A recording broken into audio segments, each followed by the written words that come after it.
காற்று. காற்று இருந்தால்தான் ஒளிச்சேர்க்கை நடைபெறுகிறது. காற்று இருந்தால்தான் மகரந்த சேர்க்கை நடைபெறுகிறது. புரியுதா இல்லையா? இப்போ வந்து ஒரு மரத்தை கேப்புக்கு நடுறோம், ஒரு செடியை கேப்புக்கு நடுறோம். அதுக்கு என்ன காரணம்? அதுக்கு காற்று ஒண்ணு காற்று வந்து இந்த புந்து வெளிவர மாதிரி இருக்கும், சூரிய ஒளி படுற மாதிரி இருக்கும் இல்லையா?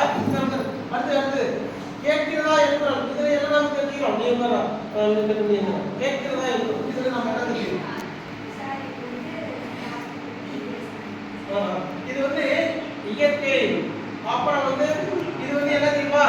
செயற்கை முறையில காற்றை எப்படி உற்பத்தி பண்றோம்? காற்றாலை மூலம் எப்படி காற்றை உற்பத்தி பண்றோம்? அப்புறம் மின்சாரத்தை எப்படி உற்பத்தி பண்றோம் இல்லையா? வந்து மின்சாரம் ரொம்ப முக்கியம். காற்றின் மூலமா எப்படி மின்சாரத்தை உற்பத்தி பண்றோம்? காற்றாலை மின்சாரம் என்ன?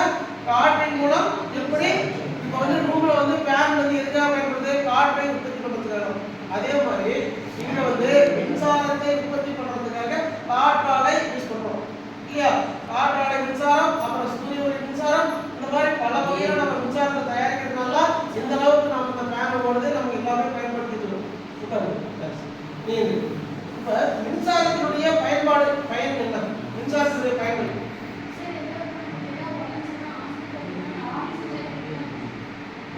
மின்சாரம் அது வந்து ஆக்சிஜன் வந்து காற்று. மின்சாரத்தினுடைய பயன் எதுக்கெல்லாம் பயன்படுது மின்சாரம்? இந்த ஃபேன் ஓடுறதுக்கே மின்சாரம் தான் பயன்படுது. இப்போ வந்து அடுப்பு, மின்சார அடுப்பு வந்துருச்சு, அப்புறம் மோட்டார் வந்துருச்சு. மோட்டார் இந்த மாதிரி எல்லாமே இன்னைக்கு வந்து மின்சாரம் இல்லைன்னா ஒன்றுமே இல்லைங்கிற மாதிரி வந்துருச்சு. ஏன் மோட்டார்லாம் பயன்படுத்தலாம்? மோட்டார் ஏன் பயன்படுத்தலாம்? அதாவது புகையை கண்ட்ரோல் பண்ண வேண்டும், புகை மாசை கண்ட்ரோல் பண்ண வேண்டும் இல்லையா? நம்ம வந்து மாசு பார்த்துருவோம், நீர் மாசு, நில மாசு, காற்று மாசு, சவுண்ட் அதாவது ஒளி மாசு. அப்ப வந்து இந்த மாசுவை கட்டுப்படுத்த மோட்டாரை பயன்படுத்துறோம். அந்த மோட்டார் வந்து மின்சாரம் தயாரிக்கிறது. அடுத்தது பாருங்க, அது வந்து நிறைய பேர் இருக்குன்னு சொல்றாங்க. இலக்கியத்தை நாம தென்னலே எண்ணெய் வந்து தொடு அப்படின்னு சொல்றோம். தென்றல் காற்று இல்லையா? தென்னலே எண்ணெய் வந்து சொல்ற ஒரு சினிமா படமே இருக்கு தெரியுமா? வேற கேள்விப்பட்டிருக்கீங்களா? சரி, அடுத்து பாருங்க, பலவித மலர்களின் நறுமணத்தை அள்ளி வரும்போது கூடவே வண்டுகளையும் அழைத்து வருதல். அதுதான் நம்ம ஏற்கனவே பார்த்தோம், மகரந்த சேர்க்கைக்கு இது பயன்படுத்துது இல்லையா?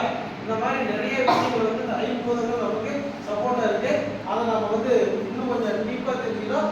இதுல பாத்தீங்கன்னா பாருங்க, அதேதான் பல பெயர்கள்னா உங்களின் பெயருடன் ஒரே ஒரு செல்ல பெயரும் உங்களுக்கு இருக்கலாம். ஆனால் எனக்கோ இந்த பூவுலையில் பல பெயர்கள் உண்டு. காற்று, வழி, தென்றல், புயல், சூறாவளி என பல்வேறு பெயர்களால் நான் அழைக்கப்படுகிறேன். பருவநிலை, அப்புறம் சூழல், வீசும் வேகம் ஆகியவற்றிற்கு ஏற்ப தென்றல் காற்று, பூங்காற்று, கடல் காற்று, பனிக்காற்று, வாடை காற்று, மேற்காற்று, கீழ்காற்று எல்லாம் பார்க்கிறோம். இப்ப காற்றினுடைய நன்மைகள் என்னன்னு பார்க்கும்போது, நேற்று மழை வந்தது இல்லையா? அந்த மழை கூட வரதுக்கு காரணம் என்ன? அப்புறம் மழை வராம போறதுக்கு காரணம் என்ன?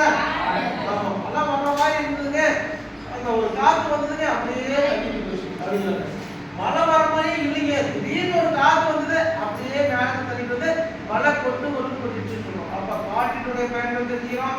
அப்புறம் சூரிய ஒளியினுடைய மின்சாரத்தினுடைய பலன்கள் என்ன தெரிஞ்சுக்கிறோம் இல்லையா? ஐம்பதுல மீதி என்ன இருக்கு? பூமியை பார்த்துட்டு வா. பூமியினுடைய பலன் என்ன, பயன் என்ன, யாராவது சொல்ல முடியுமா? பூமியினுடைய பயன்கள்.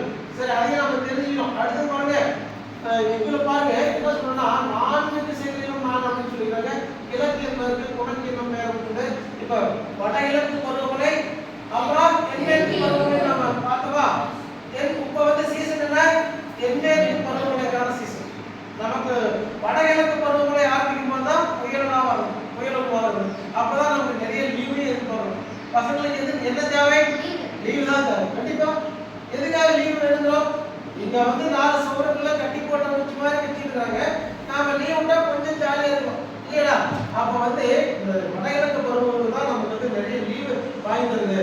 இப்ப வந்து நமக்கு வந்து தமிழ்நாட்டுல வந்து வடகிழக்கு தென்மேற்கு பருவமழை எந்தெந்த மாசம் அதிகமாக கிடைக்கும் சொல்லுங்க, யாராவது சொல்ல முடியுமா?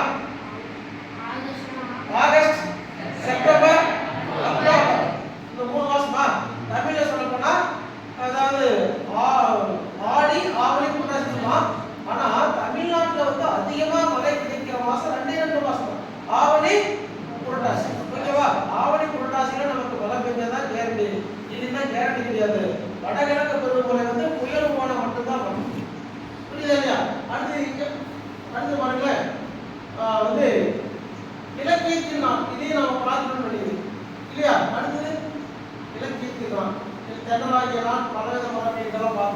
இப்போ வந்து காற்று இல்லாம எதையுமே செய்ய முடியாதுன்றது தான் ஜெனரலே என்னை